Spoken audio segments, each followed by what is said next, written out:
مساعد الفليك قبل الكلاسيكو: برشلونة مستعد لريال مدريد وعلينا أن نكون حذرين. أكد ماركوس سورغ مساعد المدير الفني لنادي برشلونة أن الفريق الكتالوني جاهز تماماً لمواجهة غريمه التقليدي ريال مدريد في الكلاسيكو المرتقب، مشيراً إلى أن الحذر سيكون مفتاح النجاح في هذه المباراة الكبيرة.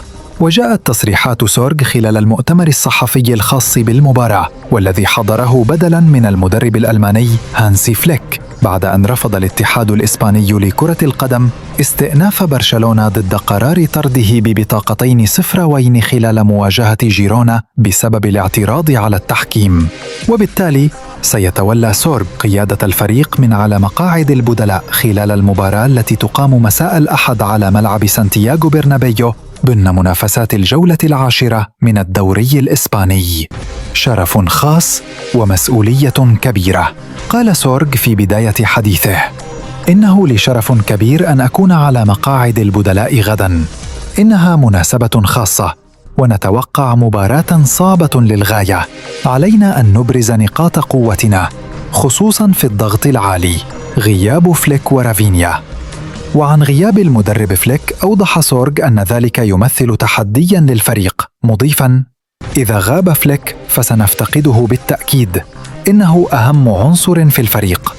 هذا عيب، لكنه أمر يحدث، كما هو الحال مع اللاعبين، وعلينا التعامل مع الوضع بأفضل شكل ممكن.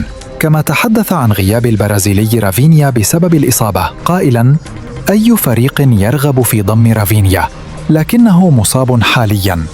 سنرى إن كان فيران توريس سيبدأ أساسياً، وسنقرر غداً.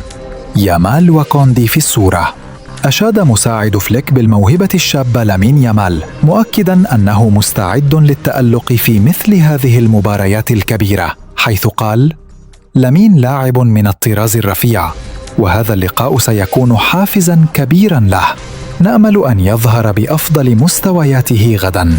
كما طمأن الجماهير بشأن حالة المدافع جول كوندي، تدرب بشكل جيد، وسنرى بعد الحصة التدريبية الأخيرة إن كان جاهزاً للعب. لدينا فكرة واضحة عن المباراة.